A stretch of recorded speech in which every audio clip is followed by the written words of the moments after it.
Don't say the answer out loud because I'm from Texas. There might be some other Texans who are a little bit slower. But when I hold this glass of water up, there's a question that comes to mind, right? Just you've been programmed to think about that question every time. And so somebody tell me the question they were thinking about. You were thinking about how much the water weighs in that glass, right? Isn't that what you were programmed to think? So that's one of the problems with the way we do talent acquisition. The war for talent is back in America, particularly given what section of the country you live in and what industry sector that you're in. And I will tell you that for your companies, as bad as it is today, it's not as bad as it's going to be tomorrow. And so there's a lot of things proactively that you might want to do to start thinking about the talent your organization is going to need, because I'll refer to Elizabeth Lake. She talks about this all the time. An organization only grows as fast as its leaders, its entrepreneurs grow. So does our organizations in terms of the talent we bring in. That organization is only going to grow and thrive as good as the talent you bring in. If you were to survey the CEOs of your companies or the companies around you, if they're like the CEOs of most North American companies, 4 out of 5 of them would say that they have a problem attracting, hiring, retaining, and motivating the employees that they need for their organization. Those executives spend their evenings watching the ceiling fan go around, worrying about the people that are in. And the difference in the impact to an organization that recruiting and the right talent can provide is profound. We used to always kind of say, I'm an old HR guy, and we used to always really not be able to justify the money we spent in HR and trying to find the right talent. But there was a study out by Boston Consulting Group. Boston Consulting Group is a pretty well-respected consulting organization, and they said that the recruiting activities of companies have a 5x impact on company top-line revenue and bottom-line profitability more than any other HR function that a company can do. But yet, if the typical HR function or the typical hiring manager function relegates that to the very last thing they do, and they put usually their least experienced people on it, and it's the thing that's going to have the biggest impact on their profitability and their bottom line. The shortage of candidates is going to continue to grow. If you look at the different industry sectors, this tells you the perceived and actual candidate availability for these different industries. The reason it's going to continue to grow is job hoppers are much on the increase, particularly with the younger generation. They actually say the average student in high school today will have 10 jobs by the time they're 30 years old. I got 4 kids. I'm happy if they just have 1 by the time they're 30. But there's a different mindset in the workforce that's coming up and following the baby boomers like me, and it's going to continue. A millennialist will make a decision how quickly about how long they're going to work for you. Anybody want to venture a guess? First day, it's a good guess. The first 4 hours. The first 4 hours, they're thinking about how long they're going to want to stay at this organization. That's going to just continue. There's the percentage of employees who want to stay with an organization for life. You see the traditionalists and the baby boomers, they like to hang around. Gen Xers, not quite so much. Gen Y, they're just going to be moving on. There's another issue that's facing our companies. It's the whole issue of engagement. Gallup has done a lot of work on this. There's 3 types of employees: engaged, not engaged, and actively disengaged. You obviously want the folks who were engaged. Interesting thing about the numbers, these stats have held pretty standard for the last 10 years or so, but about the same level of employee is actively engaged in your company if it's like the average American company.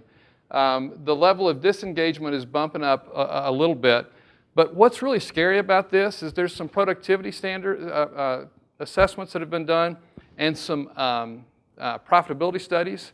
Those actively disengaged employees, they are basically taking all the profit and productivity gains away from the engaged employees that you have. They're just canceling each other out. So your key is going to be to raise the level of engagement with the people that are there and bring in more actively engaged, and do what, can't think of the trainer's name, talks about you either change people or you change people. But you're like all the rest of us, you're an entrepreneur. You're like, I'm having to do more with less in this economy. What do I do with that? I'm going to flip through this. There's less. Everybody's doing more with less. Less is getting really, really tired.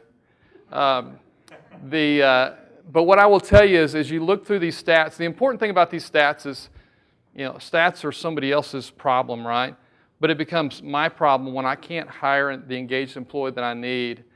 And the important thing to take away this morning from this section is there will not be enough engaged employees for your organization in the future, for every organization in the future. That's clear. You look at the demographics of the baby boomers, there's about 76 million boomers, there's about 44 million in the next level.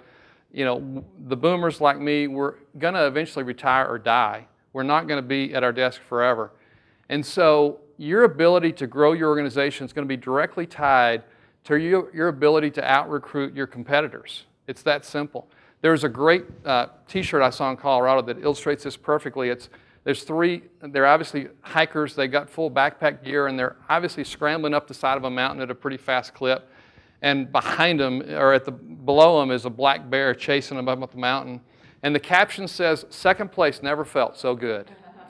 And that's the story of recruiting. You don't have to worry about solving the systemic problems of employment in America. All you got to worry about is out-recruiting your competitors. Leave them with the open recs. Leave them with the disengaged employees. You go get the ones who are good. So how do we do that? What are the things that work? If you want to develop a high-performing workforce, the first is talent attraction. And one of the things that companies have done if they're big, and we do as entrepreneurs if we're small, is we take all of recruiting and break it down to getting somebody hired. That's all we really think about. There's three parts of talent attraction. There's the recruiting activity, there's the employment branding, and then there's the building of the talent communities and pipelines. If you're a smaller employer, you actually have a great opportunity through your network, particularly today with tools like LinkedIn and social networks and media and things, to build talent communities so that you're identifying those folks that you might likely need in the future and building some kind of a relationship with them so that when you need them, you can activate them through that personal relationship. The very worst time to build those relationships is when I need to hire somebody today. Then the next phase of that is talent selection. There's a ton of assessment tools out there that will help you determine if they're good. And not everybody's a right fit for your organization, even when they're a great employee. We all know the sports figures who fail miserably at one place or succeed wildly at one place. You guys have had one here in St. Louis, who go to a different team and either they go from poor performance to exceptional performance or from exceptional performance to mediocre because of the culture difference. And that makes a huge difference. Behavioral interviewing is a key. Behavioral interviewing is just the process of me talking to you about specific behaviors that helps me determine if you're going to perform well in that job. Rather than just tell me about yourself, it's tell me about a time when your boss failed you and you knew about a problem in the organization that needed to be handled above his level, and how did you handle that? And then interview training is really critical for your hiring managers. And then talent retention, there's three parts of retention. There's the employee engagement, the turnover, and the culture fit. Not all turnover is bad. There's some really good turnover. And in terms of engagement and culture fit, the mistake we make is we believe that everybody is the same and we're going to reward and motivate, encourage, develop everybody the same, and that's just not true. There's actually some very interesting work coming out of the rewards and recognition industry about making recognition much more personal, much more distinct to a particular individual and what that does for the level of engagement of those employees. It all gets down to quality of hire. If you're not an HR person, you probably won't be familiar with this term, but the metric that HR departments will measure themselves by 10 years from today, I believe, is that quality of hire. And it's the ability for an individual to function highly and well engaged at that particular function. And that's really what you're going to. And if you're hiring people for your organization, it's a really easy process to start a quality of hire assessment. You can really start it with a question or two. If you will, for yourself or for your hiring manager, if you'll say, Tom, 6 months from now, we're having a conversation about this position that's now open. There's somebody in that job, and they're performing at a very high level, they're a top performer, you love what they're doing, tell me the 5 things or the 3 things that they're doing that makes you label them as a high performer. And then you circle back with them 6 months from now and you say, Tom, you said if they did this, this, this, and this, they would be an absolute top performer. How are they doing on each one of these areas? Now you've got a quality hire measure that you can track within your organization. So recruiting really and talent acquisition is about finding the best people for a particular job. And the message is you can really fix it. You can do a good job for your organization, but it is going to be much more expensive, much more difficult in the future. Thanks very much.